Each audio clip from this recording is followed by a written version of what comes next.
Assalamualaikum warahmatullahi wabarakatuh.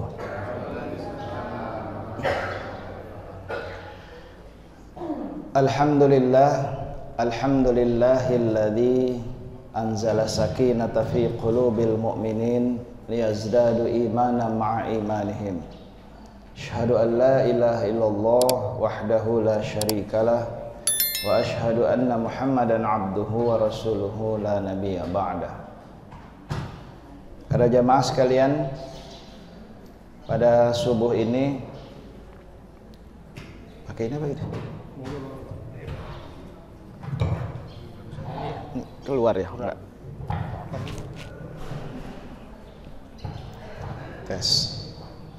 Para jamaah sekalian, pada subuh ini saya lanjutkan kajian kita yang lalu. Kita sudah sampai pada fungsi Rasulullah Shallallahu Alaihi Wasallam sebagai syahidan atau role model rujukan bagi umat Islam.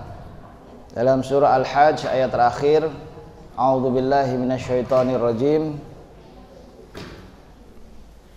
Wajahidu fillahi haqqa jihadih wajtabakum wama ja'ala 'alaikum fid dini min haraj millata abikum Ibrahim huwa sammakumul muslimina min qablu wa fi hadha liyakuna ar-rasulu syahidan 'alaikum wa takunu syuhada'a 'alan nas. Aqimus salata wa atuz zakah wa'tasimu billah huwa maulakum fa ni'mal maula wa ni'man nasir. Di tengah ayat ini ada kalimat yang berbunyi liyakunar rasulu syahidan 'alaikum, agar rasul itu menjadi syahid bagi kalian, wa takunu syuhada'a 'alan nas, dan agar kalian menjadi syuhada bagi manusia semua. Para jamaah sekalian, Rasul menjadi syahidan bagi kita selama hidup di dunia. Artinya Rasul menjadi contoh teladan, pokok, role model yang harus kita pedomani. Karena itu wajib seorang muslim yang menyatakan dua kalimat syahadat, asyhadu an la ilaha illallah wa asyhadu anna Muhammadar Rasulullah, dia wajib mengenal Rasulnya, ma'rifat Rasul, wajib mengenal Rasulnya. Kita nggak wajib mengenal wali kota kita misalnya ya. Kita nggak wajib, nggak ditanya nanti di alam kubur, nggak ditanya pula di hari akhir. Kita ditanya terhadap diri kita sendiri. Tapi kita pasti akan ditanya mengenai Rasulullah. Kita nggak wajib tahu siapa menantu presiden kita misalnya, nggak ditanya itu nanti ya. Jadi kalau nggak tahu juga nggak apa-apa. Ya kalau mau tahu silahkan. Tapi kalau tentang Rasulullah itu wajib hukumnya kita tahu.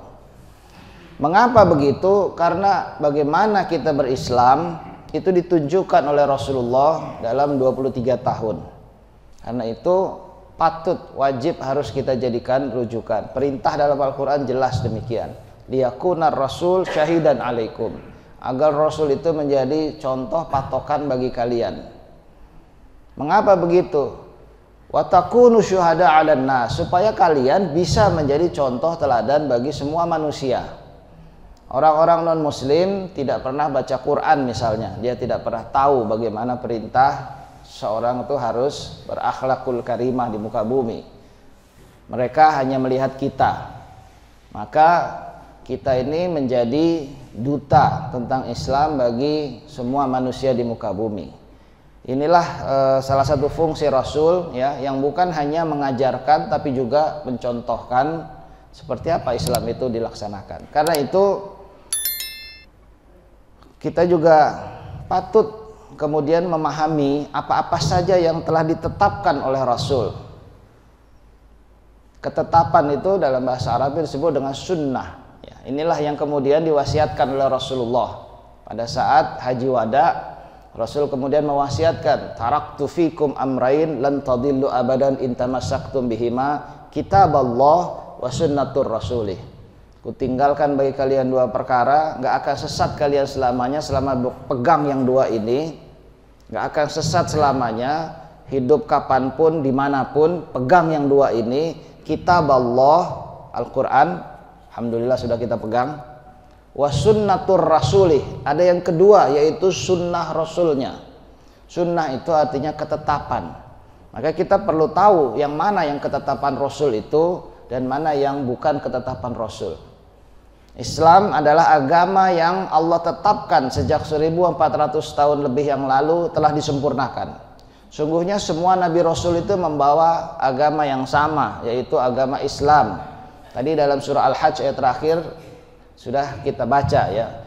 Wajahidu fillahi haqqa jihadih, berjihadlah kalian di jalan Allah dengan jihad yang sesungguhnya. Wajtabakum wa ma ja'ala 'alaikum fid dini min haraj, dialah Allah yang telah memilih kalian. Kita ini jelek-jelek gini udah dipilih oleh Allah ya untuk mampu hadir di masjid subuh ini ya. Jangan jelek-jelek, cakep-cakep gitu ya. Cakep-cakep gini kita sudah dipilih oleh Allah untuk bisa hadir di masjid ini subuh ini.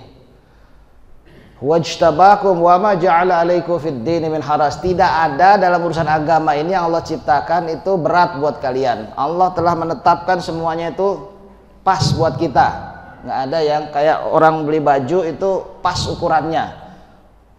Wa ma ja'ala 'alaikum fid dini min haraj, nggak ada yang sulit. Bangun subuh itu sulit nggak Pak? Bu, sulit nggak? Ragu-ragu jawabnya. Sebetulnya enggak ya. Kenapa sulit ya? Kitanya aja yang kadang malas. Tapi kalau sudah dibiasakan, insya Allah nggak ada yang sulit ya. Bangun malam untuk tahajud sulit apa enggak?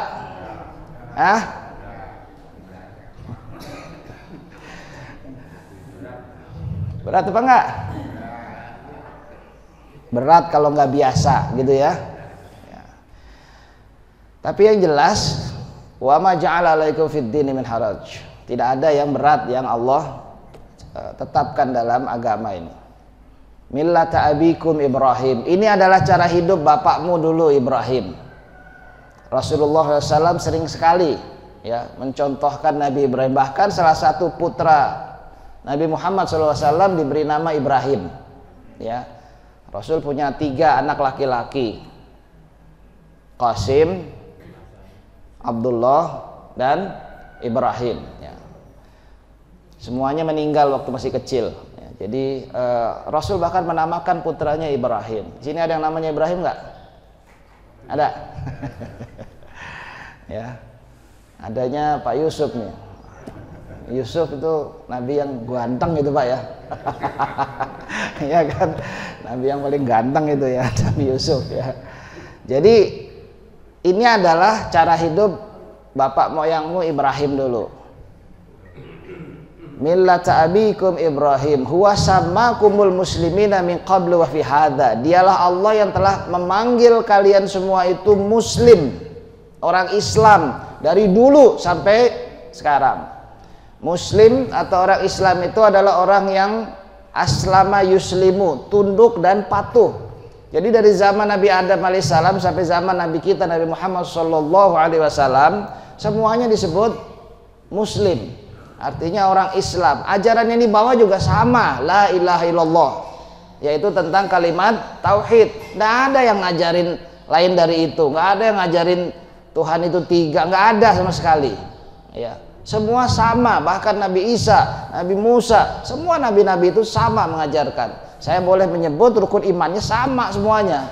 Iman pada Allah, iman pada malaikat Allah, iman pada kitab-kitab Allah, iman pada rasul-rasul Allah, iman pada hari akhir, dan iman pada takdir yang baiknya dan buruknya. Nggak ada yang beda. Apalagi rukun Islam, ya semua juga sudah dikenal. Sholat sudah dikenal dari sebelumnya, saum sudah dikenal dari sebelumnya. Kita baca ayatnya begitu kan, kutiba alaikumussyiyam kama kutiba alal ladzina min qablikum. Udah tahu ini orang sebelumnya juga. Zakat sudah, sembelih kurban juga dari zaman Nabi Adam kita sudah tahu, itu semua sudah ada syariatnya. Hanya saja disempurnakan di zaman Rasulullah Shallallahu Alaihi Wasallam. Gak ada yang baru, ya.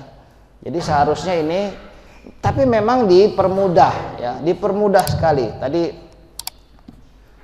kalau dibaca surah Al-Baqarah ya, surah Al-Baqarah itu sapi betina ya, ada kisah yang diangkat dalam ayat ini mengenai penyembelihan sapi betina. Makanya surat ini disebut surah Al-Baqarah. Nah, kalau kita baca rangkaian ayat-ayat tadi dari ayat 40 sampai ayat ke 80, mungkin itu cerita tentang Bani Israel yang Allah angkat dalam Quran ini sebagai pelajaran. Bani Israel ini kaumnya Nabi Musa sampai Nabi Isa alaihissalam. Allah sebut dalam Al-Quran itu, ya Bani Israel idhkuru ni'matallah alaikum, ya Bani Israel idhkuru ni'matiyallati an'amtu alaikum wa anni faddaltukum 'alal alamin. Ingatlah nikmatku yang telah aku berikan kepada engkau, wa anni faddaltukum 'alal alamin, dan aku telah memuliakan kalian dibanding semua yang ada di alam ini. Jadi Bani Israel ini sebetulnya istimewa. Dari mereka banyak diutus para nabi dan rasul. Mereka diberi kecerdasan yang juga di atas rata-rata. Tapi mereka ini paling apa Pak bahasa Jawanya itu paling ya ngeyel, bandel, apalagi tuh pokoknya membangkang terus ya, sering sekali. Nah, iya, thumma qasat qulubuhum. Kemudian tambah lama kalau sering begitu, lama-lama hatinya menjadi keras. Ya, Bapak Ibu sekalian, jadi sebetulnya Bani Israel ini menjadi contoh buat kita supaya kita jangan seperti itu. Nah, kurang lebih begitu ya. Setiap kali kita membaca Al-Fatihah, ghairil maghdubi alaihim waladdallin, bukan jalan orang yang kau murkai, bukan pula jalan orang yang sesat. Maka sahabat bertanya pada Rasulullah, apakah yang dimaksud ini adalah Yahudi dan Nasrani? Dua-duanya Bani Israel ya. Rasul menjawab, ya siapa lagi? Al-maghdub alaihim adalah orang Yahudi, ad-dallin itu orang Nasrani. Nah, kita berlindung pada Allah 17 kali sehari supaya tidak seperti mereka. Nah, supaya bisa ini kemudian terijabah doa kita dalam sholat setiap kali kita baca Al-Fatihah, maka kita harus tahu kelakuan Bani Israel macam mana yang harus kita hindari. Jangan mulut kita berdoa ghairil maghdubi alaihim, tapi yang kita ikuti justru perilakunya Bani Israel. Nah, paham nggak kira-kira ini ya? Maka oleh Allah kemudian diinformasikan banyak sekali ayat-ayat tentang Bani Israel ini. Wa idz najjaynakum min ali fir'auna yasumunakum su'al adzab yudzabbihuna abna'akum wa yastahyuna nisa'akum wa fi dzalikum bala'um min rabbikum 'azim. Dan ingatlah ketika kami selamatkan kalian dari Fir'aun, yasumunakum su'al azab, yang telah menimpakan kepada kalian itu azab yang sangat berat. Yudzabbihuna abna'akum, membunuhi anak-anak laki kalian, wa yastahyuna nisa'akum, dan membiarkan hidup anak-anak perempuan kalian. Wa fi dzalikum bala'um mir rabbikum 'azim. Pada peristiwa itu terdapat cobaan yang besar dari Tuhanmu yang mulia itu. Kemudian diingatkan lagi, wa idz faraqna bikumul bahra wa aghraqna ala fir'aun wa antum tanzurun. Ingatlah ketika kami belah lautan itu bagi kalian. Jadi kita nggak pernah nih dikasih nikmat dibelah lautan oleh Allah ya. Bani Israel itu diberi, ingatlah ketika kami belah lautan bagi kalian, wa aghraqna ala fir'aun, dan kami tenggelamkan bala tentara Fir'aun itu, wa antum tanzuru, dan engkau melihatnya langsung peristiwa itu terjadi. Jadi para jamaah sekalian, Bani Israel ini sudah begitu banyak diberi nikmat. Makanya tadi disebut idzkuru ni'matiyallati an'amtu alaikum. Coba deh diingat semua nikmat yang telah Allah berikan. Tetapi sampai zaman Nabi Muhammad SAW, Bani Israel inilah yang paling banyak menentang. Bahkan dari dulu juga Nabi Musanya juga sering ditentang. Nah, ini menandakan sikap tidak menjadikan Rasulnya sebagai syahidan alaikum. Tidak dijadikan patokan dalam mempraktekkan agama itu, dalam beragama. Sikap Bani Israel ini disebut dalam Al-Quran supaya jangan kita tiru. Mereka kalau diberi perintah atau larangan itu banyak nawarnya, gitu ya. Tadi sampai Allah marah dan ada yang sampai dikutuk jadi monyet gitu ya, sampai dikutuk jadi monyet. Faqulna lahum kunu qiradatan khasiin. Maka kami katakan pada mereka, jadilah kalian monyet yang hina gitu. Nah, maka saya angkat kisah yang disebut dalam ayat ke berapa ini? 67. Ya, mulai ayat 67. Wa idz qala Musa, sebetulnya di ayat 72 dan 73 latar belakangnya. Ya, tapi biasa Al-Qur'an itu begitu ya. Peristiwanya yang terjadi duluan, latar belakangnya diceritain di ayat berikutnya. Dalam ayat 72 itu bunyinya wa idz qataltum nafsan faddara'tum fiha wallahu mukhrijum ma kuntum taktumun. Ingatlah ketika kalian qataltum, membunuh seorang manusia, qataltum nafsan. Ingatlah ketika kalian membunuh seorang manusia, faddara'tum fiha, lalu kalian salah-salahan dalam soal itu. Ini Pak Yusuf kali ini, bukan ini, dan seterusnya begitu ya. Wallahu mukhrijum ma kuntum taktumun, dan Allah hendak menampakkan kepada kalian apa yang kalian sembunyikan itu. Ya, siapa sebetulnya? Jadi ini ada kisah pembunuhan yang nggak ketahuan. Kalau kita baca tafsir Ibnu Katsir misalnya ya, situ diceritakan ada orang kaya di kelompok Bani Israel ini yang nggak punya anak. Lalu dia cuma punya ahli waris itu sebetulnya keponakan, anak dari saudaranya yang laki-laki. Tapi keponakan ini rupanya nggak sabar, pingin segera dapat hartanya, maka sang paman itu dibunuh. Lalu kemudian dia bikin konspirasi ya, pura-pura lah, inilah itulah segala macam, pokoknya biasa lah. Sampai hari ini kan banyak tuh ya pembunuhan lalu konspirasi si anu gitulah ya.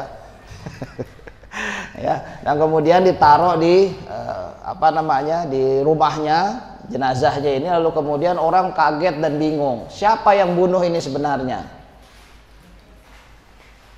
Lantas kemudian Allah hendak menampakkan, karena mereka bingung, mereka tanya pada Nabi Musa alaihissalam, ya Musa, engkau adalah Rasulullah, maka berilah kami petunjuk mengenai kejadian ini.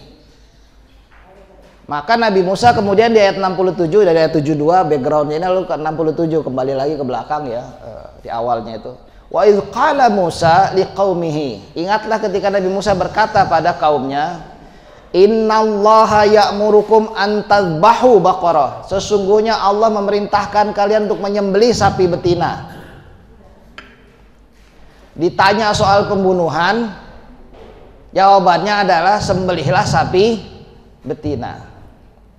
Kira-kira kalau Pak Yusuf nanya gitu, saya jawab gitu, gimana reaksinya?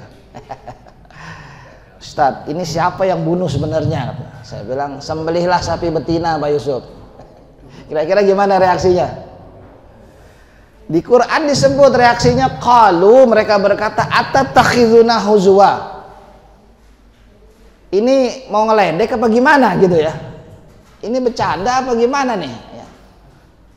Apakah engkau hendak menjadikan kami bahan ejek-ejekan? Ya, huzuan itu ledek-ledekan gitu, olok-olokan. Maka Nabi Musa menjawab, qala a'udzu billahi an akuna minal jahilin. Aku berlindung pada Allah dari bersikap seperti orang bodoh begitu. Mana ada seorang nabi kemudian berucap, bertindak semaunya gitu, nggak ada ya. Maka ini kan cara pandang Bani Israel pada Nabi Musa aja udah, maaf ya kalau orang Jawa bilang tuh kurang ajar gitu Pak ya. Masa sama nabinya begitu ya. Nah, jangan heran umat Islam di zaman sekarang, umat Islam nih yang udah mengaku muslim, banyak juga yang kemudian menuduh Nabi kita, Nabi Muhammad SAW dengan tuduhan-tuduhan yang kotor, seperti Bani Israel dulu menuduh Nabi Musa. Bahkan orang itu kadang kita anggap sebagai orang yang paham agama, dosen di UIN ya, Universitas Islam Negeri di Ciputat ini ya. Ya, betul. Tahu Pak ya? Nabi dibilang, oh Nabi Muhammad itu ketika di Mekah itu orangnya sangat sederhana, lembut, baik, dihina nggak ngelawan, di ini nggak, pokoknya istrinya pun cuma satu, setia. Begitu hijrah ke Madinah katanya, tiba-tiba Nabi berubah, sudah merasakan kekuasaan, tiba-tiba jadi doyan perang, kawin lagi katanya. Coba lihat tuh, Nabi dibilang begitu. Saya ditanya, apa benar begitu Ustaz? Ya benar bahwa Nabi setelah hijrah ke Madinah selama 9 tahun memimpin 27 kali perang, yang dipimpin langsung tuh, belum lagi yang ditugaskan yang lain memimpin. Benar Nabi nikah lagi, iya, selama di Mekah istrinya adalah Khadijah sampai Khadijah wafat. Di Madinah Rasul menikah lagi, ada 13 total istrinya, dan ketika Rasul wafat ada 9 yang masih hidup. Tapi apakah berarti Rasul itu kayak ente yang tukang kawin gak jelas begini? Saya bilang, ya enggak lah. Ya, karena tidak ada yang Nabi lakukan melainkan dalam rangka melaksanakan tugas sebagai kerasulan. Wa ma Muhammadun illa rasul. Nabi Muhammad itu bukan siapa-siapa kecuali seorang rasul yang dia tahu benar bagaimana caranya menjalankan tugas sebagai seorang rasul. Kalau ada seorang ditunjuk jadi apa misalnya, DKM deh misalnya, lalu dia nggak tahu apa yang harus dia lakukan,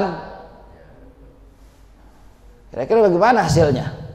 Kalau seorang ditunjuk jadi presiden lalu dia nggak tahu apa yang harus dia lakukan, kira-kira bagaimana hasilnya? Bagaimana mungkin Allah menunjuk seorang menjadi rasul lalu dianggap dia nggak tahu apa yang dia lakukan, seenaknya sendiri? Nah, jauh dari itu. Nabi kita itu orang yang maksum, sangat dijaga oleh Allah. Sedikit saja melakukan kesalahan pasti ditegur, nggak mungkin dibiarkan oleh Allah.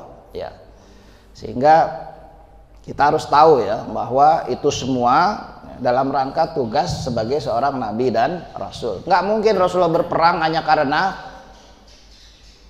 kayaknya nih pedang udah lama tajam, nggak ada Rasul kayak gitu ya. Nggak ada Rasul kemudian haus kekuasaan, pengen ekspansi, emangnya ketua parpol? Enggak, Nabi nggak kayak gitu ya. Gara-gara udah mau pemilu nih. Dan Nabi nggak kayak gitu, Nabi nggak pernah khianat. Pernah Nabi ditegur itu ketika sedang membagikan harta rampasan perang, lalu kemudian disindir, ya Rasulullah, jadilah yang adil dalam membagi harta rampasan perang. Kalau aku nggak adil, siapa lagi yang mau adil? Sampai begitu, untuk mengingatkan nggak ada Rasul itu kayak begitu. Nah, jadi ketika Bani Israel bertanya pada Nabi Musa tadi, atatakhiduna huzwa, ini mau ngeledek apa bagaimana nih katanya? Ini menunjukkan isi kepala yang ngomong itu sebetulnya, bahwa isi kepala dia adalah tukang ledek sebetulnya. Sehingga ketika Nabi Musa memerintahkan, innallaha ya'murukum an tadhbahu baqarah, Allah memerintahkan kalian menyembelih sapi betina, dia bilang Nabi Musa mau ngeledek. Lalu kemudian ketika sudah ditegaskan oleh Nabi Musa, ini perintah Allah, kerjakan. Lalu mereka mulai, ya rupanya yang konspirasi ini bukan cuma satu keponakan saja. Ya namanya konspirasi kan pasti melibatkan banyak orang, dan sudah dijanjikan nanti ente yang dapat ini, ente dapat itu, karena hartanya banyak ya. Ente dapat ini, ente dapat itu, tenang aja, yang penting gitu semua rapi dah ya, korupsinya berjamaah gitu ya. Nah ya kan, semua pokoknya dapat bagian lah ya. Nanti kalau masuk pengadilan udah gampang semuanya bisa ya udah. Maka ketika ada perintah untuk membongkar konspirasi ini, mereka deg-degan juga ya. Waduh, bahaya nih kalau sampai akhirnya terbongkar. Mulailah mereka berkilah. Apa jawaban mereka itu? Qalu da'u lana rabbaka yubayyin lana ma hiya. Coba ya Musa, minta petunjuk pada Tuhanmu. Ud'u lana rabbak, doa, minta, tanya pada Tuhanmu, mahia, yubayyin lana mahia, jelaskan pada kami sapinya yang kayak apa. Jadi disuruh sembelih sapi betina, dia tanya sapinya yang kayak apa. Emang ada banyak apa sapi gitu ya? Apa sapi Bali, apa sapi PO, apa sapi apalagi tuh Pak ya, macam-macam sapinya ya. Maka kemudian Nabi Musa menjawab, setelah Nabi Musa berdoa pada Allah, Qala innahu yaqulu innaha baqaratun la faridun wala bikrun awanum baina dzalik. Allah berfirman bahwa sapi itu sapi yang la faridun, umurnya nggak tua, wala bikrun, juga nggak terlalu muda, awanum baina dzalik, pertengahan lah kira-kira. Nah lo udah mulai susah deh kan, cari sapi yang nggak terlalu tua, nggak juga muda ya. Jangan terlalu tua dan jangan juga terlalu muda kayak Pak Yusuf begini gitu ya. Jadi pertengahan. Lalu Nabi Musa faf'alu ma tu'marun, udah kerjain yang disuruh itu. Faf'alu ma tu'marun, udah cepat kerjain yang disuruh itu, yang diperintahkan itu. Tapi dasar Bani Israel ngeyel lagi. Qalu du'u lana rabbaka yubayyin lana ma launuha. Coba doa lagi pada Tuhanmu ya Musa, supaya dijelaskan pada kami sapi yang tengah-tengah tadi nggak terlalu tua nggak terlalu muda itu warnanya apa. Nah kan, tanya lagi warnanya. Qala innahu yaqulu innaha baqaratun safra'u faqi'un launuha tasurrun nazirin. Maka Nabi Musa kemudian menjawab, Allah berfirman bahwa sapi yang tadi itu sapi yang safra'u faqi'un launuha, warnanya kuning tua. Nah, susah nggak tuh nyari sapi kuning tua ya? Pernah nggak di sini nyembelih sapi kuning tua? Warnanya kuning tua, tasurun nazirin, enak dipandang. Nah, ya kalau Pak Yusuf enak dipandang ya, ini sapi yang enak dipandang kan susah nih nyarinya ya. Pak Yusuf kan ganteng ya, Nabi Yusuf ya, beda ya. Coba bayangin, udah ditanya kayak apa, tanya lagi warnanya. Cukup sampai situ? Enggak, masih nanya lagi. Qalu du'u lana rabbaka yubayyin lana mahi. Coba tanya lagi ya Musa, kami masih belum jelas nih sapinya kayak apa. Innal baqara tasyabaha alaina. Sapi ini masih kurang begitu jelas bagi kami. Coba lihat. Wa inna insyaallah lamuhtadun. Lalu mereka mengklaim, kami insya Allah lah kalau udah jelas maulah melakukan itu semua. Udah ditanya kayak apa, warnanya apa, tanya lagi. Akhirnya Nabi Musa kemudian menjawab lagi. Qala innahu yaqulu innaha baqaratun la dalulun tathurul ard wala tasqil harth. Sapi yang dimaksud itu sapi yang tidak pernah dipakai buat bajak sawah dan tidak pernah dipakai buat nyiram tanaman. Musallamatun la syiyata fiha, sempurna cakepnya, nggak ada cacatnya. Rasain. Tambah susah lagi kan. Ayo mau nanya apa lagi? Akhirnya qalul ana ji'ta bil haq. Oke deh, oke, kali ini kami udah jelas lah sapinya kayak apa. Fadzabahuha wa makadu yaf'alun. Akhirnya mereka menyembelihnya, hampir mereka itu nggak mampu melakukan karena susah nyari sapi yang seperti ini. Coba dari awal begitu disuruh langsung aja sembelih, pakai nanya ono ini ya nggak. Akhirnya jadi begini, susah. Dalam beberapa tafsir juga diceritakan sapi ini susah sekali dicari. Udah keliling-keliling Reni Jaya nggak ada yang jual gitu ya. Udah cari sampai ke Gunung Sindur, sampai ke Bogor, sampai kemana nggak ada yang jual model begini ya. Sekalinya dapat punya anak yatim, dan mahal, dijual mahal luar biasa kan, itu sapi warisan keluarga. Dan mereka harus membayar mahal. Coba dari awal disuruh sembelih sapi, udah sembelih aja gitu, nggak usah pakai banyak nanya. Maka kemudian di ayat ke-72 ya, setelah mereka menyembelihnya 73 maaf ya,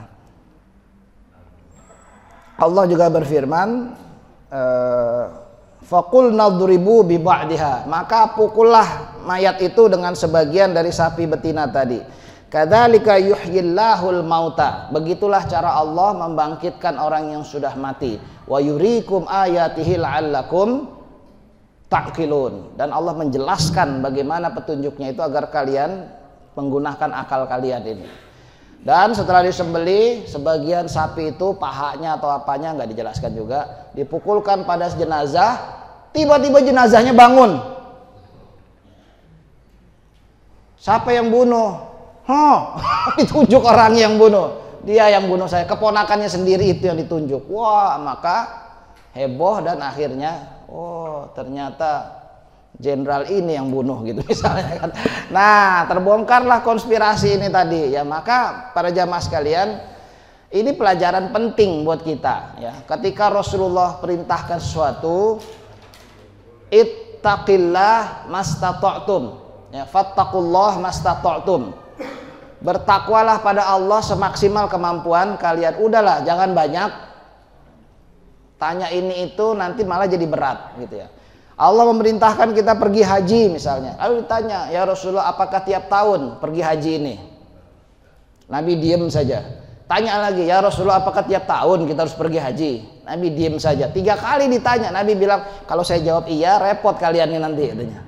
Harus tiap tahun pergi haji. Maka disinilah keindahan ajaran Islam ini. Tidak semuanya diterangkan secara detail. Ada yang diterangkan secara detail menjadi sebuah hukum ya.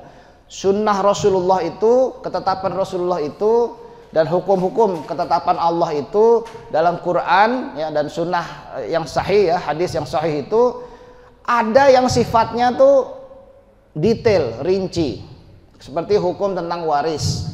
Hukum tentang waris ini begitu rinci, detail dalam Al-Quran, surah An-Nisa dan lain-lain itu begitu rinci. Hampir semua keadaan sudah di-cover. Kalau ada yang kurang, ada dalam hadis. Ya, sunnah ini cover itu. Saya sering ditanya dan diminta konsultasi, Ustadz, tolong bantu kami membagi waris. Kenapa emang ini susah nih Ustadz? Waris itu nggak susah, saya bilang. Buku faraid itu tipis setipis jari ini, karena gampang. Ya. Yang susah itu, mau nggak kalian dibagi dengan hukum ini? Nah, ya nggak? Mau nggak? Udah dicapek-capek dijelasin, pusing Ustadz, bagi rata aja. Nah ini begini nih ya, saya jadi ingat ini nih, kisah Bani Israel ini nih ya. Atau yang repot lagi sekarang ya, setelah ada perceraian ini itu, akhirnya kemudian terjadi macam-macam. Ada harta gono gini. Apa sih harta gono gini? Ini gara-gara kita dalam hidup selama sebelum meninggalnya seorang itu nggak jelas dalam soal harta. Suami istrinya, mohon maaf ya, hati-hati suami istri soal harta juga harus jelas sebetulnya. Jadi kalau yang meninggal suaminya atau yang meninggal istrinya itu harus jelas mana harta yang dibagi. Kalau yang meninggal istrinya, jangan harta suami dibagi. Paham nggak kira-kira? Kita sering repot beli rumah, suaminya kerja, istrinya kerja, ya. Beli rumah, DP-nya istri, karena habis dapat warisan, tapi bulanannya suami. Pertanyaannya, rumah siapa itu? Nah, ya nggak? Karena istrinya juga, suaminya juga nih. Akhirnya sengketa, sidang di pengadilan, harta gono gini dan lain-lain. Ini ribet sebetulnya ya. Dalam Islam sebetulnya clear, gampang, asal kita hidup dengan cara hidup Islam. Kalau emang suami sudah memberikan harta rumah ini udah saya berikan pada istri, ya sudah, itu rumah istri. Kalau suaminya meninggal itu nggak diwaris loh. Hati-hati nih. Itu kan cuma atas nama. Nah ini kelakuan kita, cuma atas nama tapi nggak dibagi. Iya nggak? Soalnya kalau nggak di atas namain ini ntar repot kalau di sidik KPK.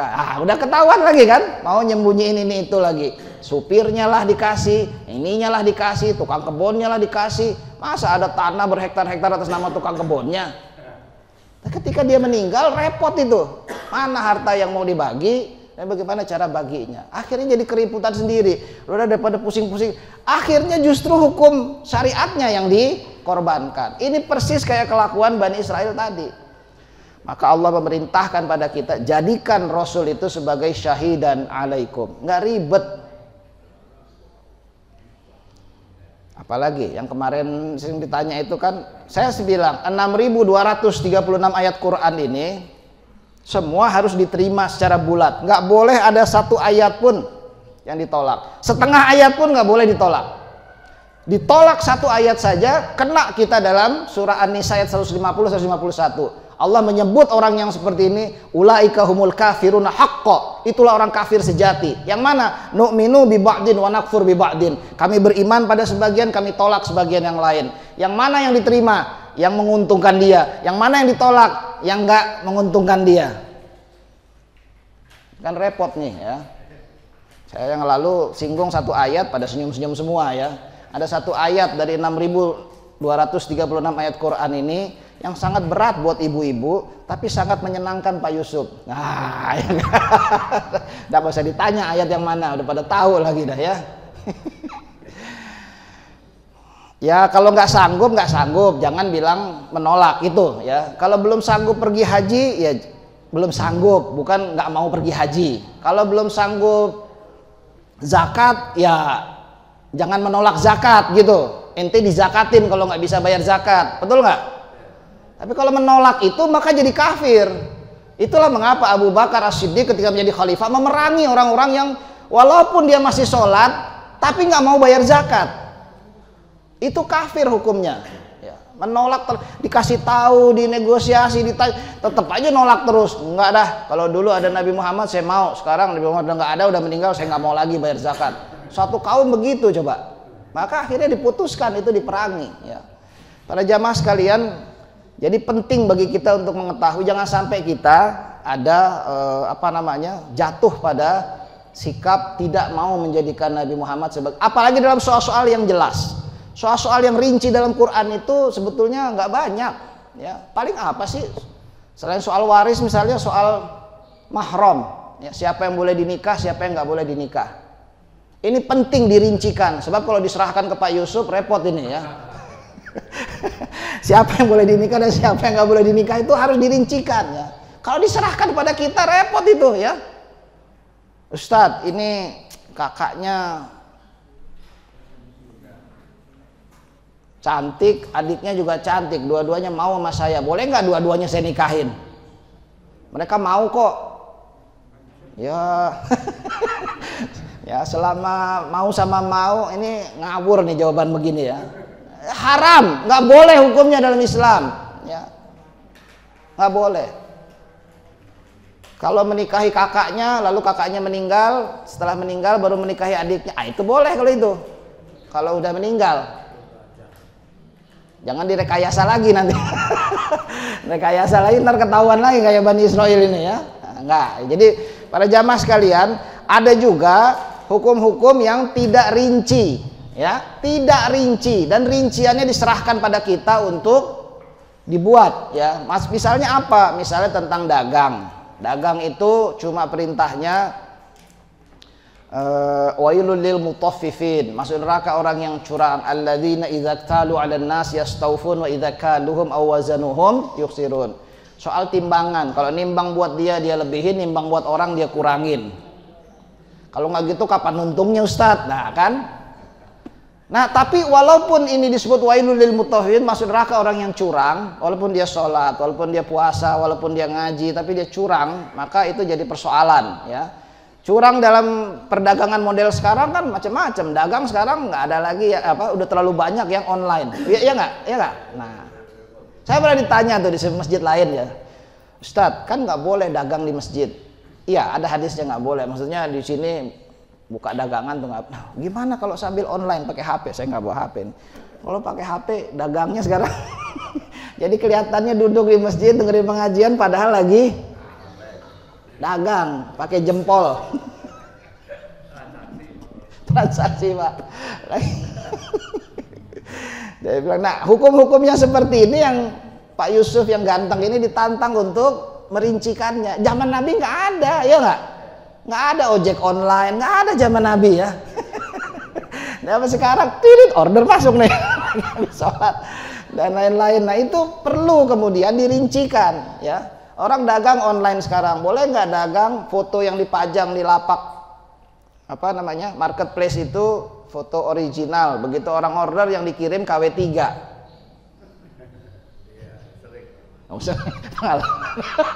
Sering katanya. Ya inilah wailul lil mutaffifin. Jadi kemudian kita menurunkan rinci-rinciannya ya. Sekarang teknologi maju. Saya ditanya juga bagaimana hukum bayi tabung dalam Islam.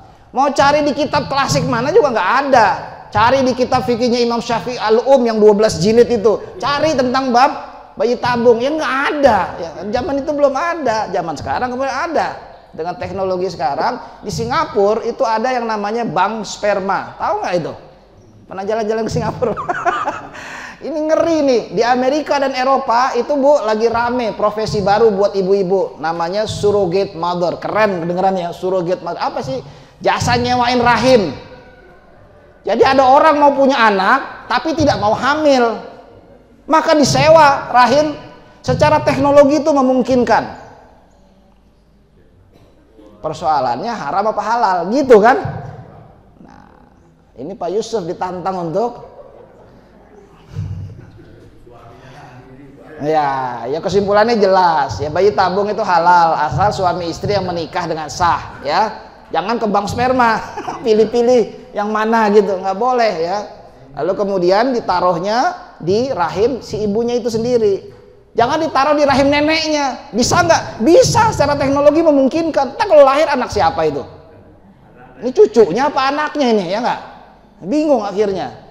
Salah satu maqasidus syar'i ini, maksud tujuan syariat ini diterapkan adalah hifzun nasab, menjaga supaya nasab itu jelas.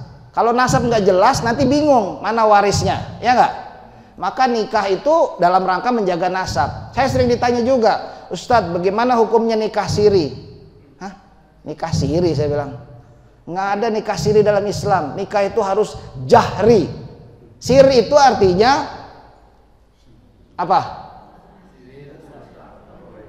Kalau jadi imam bacanya sir.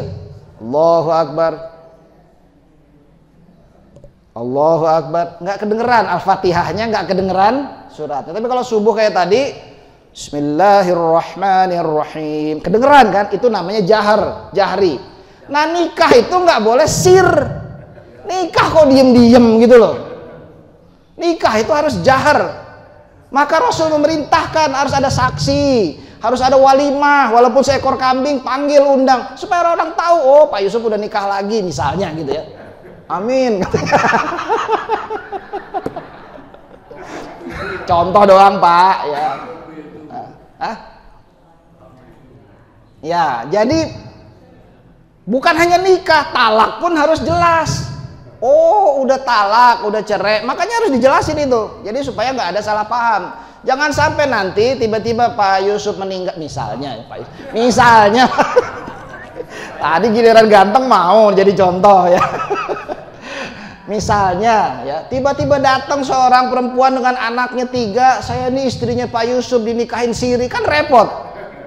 Lah, ini siapa? Nggak ada yang tahu. Dan makanya dalam Islam walaupun boleh nikah lagi tapi harus jahar, jangan diem-diem. Kalau udah diem-diem itu udah persoalan itu. Dari awal udah diem-diem, mau ngapain coba? Ayo, mau ngapain ayo ya. Bukan begitu Ustadz katanya. Maksudnya nikah siri itu nggak didaftarin di KUA. Lah kenapa nggak didaftarin? Ya tapi sih orang semua udah pada tahu ada walimah. Ya kalau udah begitu ngapain nggak didaftarin coba? Ya kan nanti kesian kalau anaknya lahir bikin akte kelahiran gimana coba? Nggak ada. Ya, itu perlindungan. Ya udahlah. Kalau mau nikah lagi Pak Yusuf ya, yang jelas gitu loh ya. Nabi mencontohkan jelas, para sahabat mencontohkan jelas. Kita kok malah diem-diem gitu ya? Enggak Ustadz, bukan begitu. Hari gini mana ada istri yang rela katanya. Maka Pak Yusuf ngambil kebijakan, lebih baik minta maaf daripada minta izin. Tuh kan udah tambah lagi tuh.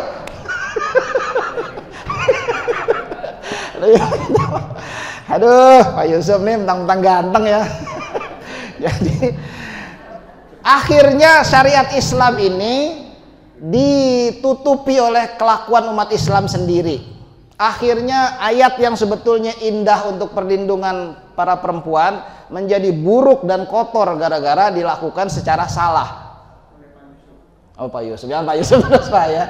Jadi, maka itulah mengapa tadi saya sebut kita harus mengenal Rasulullah, mengenal sunnahnya, sehingga kita jadi tahu mana yang boleh, mana yang nggak boleh, dan bagaimana harus melakukannya seperti yang Rasulullah contohkan ya. Sedekah misalnya, zakat, infak, sedekah, ada 8 asnaf. 8 ini yang disebut dalam surat Taubah, itulah penerima aja, fakir, miskin, amil, ghorimin, dan lain-lain ada 8. Tidak ada satupun yatim.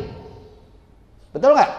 Nggak ada satupun yatim. Tapi kan ibu-ibu senangnya kalau sedekah tuh ke anak yatim. Yatim itu nggak disebut sebagai salah satu di 8 asnaf. Kenapa kira-kira? Tahu nggak nih? Tahu kan? Nggak ada yatim. Karena yatim itu ada dua. Ada yatim yang miskin, ada yatim yang kaya. Kalau miskin, jatuhnya miskin. Bukan karena yatimnya. Kalau yatim yang kaya, diurusin Pak hartanya supaya nggak diambil orang. Betul nggak? Maka Pak Yusuf jadi walinya yang kemudian mengurus. Kalau anak itu sudah dewasa, diuji menurut Quran begitu, baru kemudian dia dikasih buat mengelola hartanya. Ya, itu sebetulnya perintahnya. Jadi para jamaah sekalian, kita harus mengenal dan mengetahui tentang Rasulullah. Baik, sebelum saya akhiri, ada pertanyaan? Silakan. Jadi bapak atau ibu boleh. Ada? Nah kalau begini, ya Ustadz, saya pernah ditanya gini juga. Berarti kita sebagai orang Islam nggak boleh banyak nanya? Bukan nggak boleh banyak nanya ya, bukan. Entar kayak Bani Israel tuh, dikit-dikit nanya katanya. Waduh, bukan gitu. Nanya karena nggak jelas. Jadi kan orang bertanya itu ada macam-macam motivasinya, betul nggak? Ada yang memang nggak tahu, sehingga dia nanya. Bagian waris anak laki-laki sama anak perempuan tuh beda ya Ustadz? Oh beda, saya kasih tahu. Gini, itu karena nggak tahu, pengen tahu. Ada lagi orang nanya karena mau ngetes yang ditanya. Ya kan? Mau dites nih, coba nih Pak Yusuf saya tanya, ngerti nggak nih kira-kira? Jadi mau ngetes niatnya. Ada lagi yang bertanya karena mau kelihatan pinter. Pertanyaannya pakai banyak sekali istilah-istilah yang orang nggak ngerti. Ada lagi yang curhat Pak, kayak Pak Yusuf nih kalau nanya curhat. Begini loh Ustadz, pertanyaannya adalah, saya tuh punya kalau begini-begini panjang, saya tungguin. Terus pertanyaan yang mana Pak Yusuf ya? Dari tadi cerita soal rumah tangganya, ini mah curcol kata orang, curhat colongan ya, sok-sok nanya. Nah, Bani Israel yang disinggung dalam surat Al-Baqarah tadi itu adalah dia nanya karena tidak mau melaksanakan. Nah, itu beda tuh ya. Emang dari awal nggak mau, sehingga dia nanya supaya kalau bisa udahlah nggak usah ada perintah itu. Itu yang dilarang. Kalau di majelis seperti ini nanya karena nggak ngerti, kalau nggak ngerti nanya lagi itu nggak apa-apa. Nanti ustadznya marah kalau ditanya. Lah kalau ada ustadz marah ditanya bukan ustadz itu namanya, ya nggak? Lagi mana sih ya? Jadi kurang lebih begitu. Maka sekali lagi, tapi kalau saya yang ditanya, kalau saya tahu saya jawab. Kalau nggak tahu ya buat PR. Ntar berikutnya dijawab. Baik, ada? Silakan. Tentang waris itu Pak. Oh ya, kenapa? Waris kan syaratnya harus mengikuti yang Islam gitu Pak ya. Itu wajib Pak ya. Ngikuti apa? Aturan Islam. Oh iya dong, kalau bapak orang Islam. Kalau bapak bukan orang Islam terserah. Ya, tapi kenyataannya kan yang itu ada di Minang aja kan ada khusus untuk perempuan banyak. Kemudian khusus untuk anak raja itu juga nggak mungkin raja itu dibagi menjadi sama gitu Pak untuk anak-anaknya. Kan tetap harus untuk setelah mahkota dan sebagainya itu bagaimana Pak? Bapak orang Minang? Iya. Iya. Bukan. Hah? Bukan. Oh bukan, kirain orang Minang. Saya mengenal ya banyak orang yang di Masjid Nurul Hidayah itu banyak sekali. Saya banyak belajar dari mereka. Orang Minang itu kan terkenal dengan ungkapan adat basandikan syara, syara basandikan kitabullah. Ya, jadi adat itu berbasiskan pada syariat, syariat berbasiskan pada kitabullah. Harusnya begitu. Salah satu perang besar yang terjadi di tanah Minang sana di Sumatera Barat itu adalah perang Padri. Ya, terkenal pemimpin besar saat itu adalah tuanku Imam Bonjol. Ya, Imam Bonjol ini memimpin perang Padri. Yang awalnya itu terjadi karena konflik antara orang yang mempertahankan adat dengan orang yang mau menjalankan syariat. Awalnya itu, lalu Belanda ikut masuk, lalu kemudian terjadi pergolakan yang besar sampai akhirnya mereka bersatu dan melawan Belanda semua akhirnya. Ya, nah, apa itu? Ya itu tadi ada bagian-bagian adat. Sebetulnya ini bukan monopoli orang Minang ya. Kalau dalam soal waris mungkin ya, tapi sebetulnya semua adat Jawa kek, Sunda kek, Kalimantan kek, apapun lah, Arab kek gitu ya, Cina kek, Eropa kek, sama aja. Ada adat istiadat yang kemudian tidak sesuai dengan syariat Islam. Ketika tidak sesuai dengan syariat Islam, mana yang ente pilih? Apakah adat atau syariat Islam? Gitu kan? Maka kita tuh harusnya jadi orang Islam dulu, baru jadi orang Jawa, baru jadi orang Minang. Jangan terbalik. Orang Jawa dulu, baru Islam. Itu repot itu. Akhirnya kemudian yang diutamakan hukum adat. Nah, saya tahu memang ya kalau di Minang itu ada istilah harta, ada dua. Harta yang ente cari sendiri, dan itu kalau ente meninggal dibagi menurut hukum Quran. Tapi ada lagi harta pusako. Nah, harta pusako ini nggak boleh dibagi, tapi dibagi menurut ketentuan adat. Dulu awalnya mungkin untuk melindungi para perempuan. Tapi sebetulnya dalam Islam tidak ada itu. Harta dari manapun dapatnya, kita dapat harta waris kek, dapat harta boleh dari kerja kek, itu harta kita, dan kalau kita meninggal itu yang dibagi. Harusnya begitu. Paham nggak kira-kira? Ya, jadi jangan Quran yang disesuaikan dengan Minang, tapi Minang yang harus disesuaikan dengan Quran. Jangan Quran disesuaikan dengan Jawa, tapi Jawa yang disesuaikan dengan. Jangan Quran yang disesuaikan dengan Arab sekalipun, tapi Arab yang disesuaikan dengan Quran. Begitu. Itulah makna la ilaha illallah Muhammadan Rasulullah. Gitu Pak ya. Detailnya nanti habis ini kalau mau tanya lebih jauh lagi. Cukup? Ada lagi? Ibu-ibu ada yang nanya? Cukup? Baik, ya kita akhiri, mudah-mudahan bermanfaat. Kita lanjutkan lagi nanti dalam kajian berikutnya. Tolong saya diingatkan kalau lupa. Fungsi Nabi yang berikutnya adalah sebagai mubayyin. Ini kan syahidan ya, role model, patokan. Ada lagi sebagai mubayyin. Sebelumnya kita sudah membahas sebagai mubasyir dan munzir, pemberi berita gembira dan pemberi peringatan. Kemudian nanti ada mubayyin. Ayatnya ada dalam surah An-Nahl ayat 44 ya. Nanti kita bahas insyaallah apa fungsi Rasul sebagai mubayyin supaya kita tidak keliru dalam bersikap. Wajibuna nahwar Rasul, kewajiban kita terhadap Rasul itu ada kalau kita mengetahui fungsi-fungsi Rasul ini dan kita kemudian melaksanakannya sebagai bagian dari dua kalimat syahadat. Saya akhiri, kita tutup dengan doa kafaratul majlis dan hamdalah. Subhanakallahumma wa bihamdika asyhadu an la ilaha illa anta astaghfiruka wa atubu ilaik walhamdulillahi rabbil alamin. Assalamualaikum warahmatullahi wabarakatuh.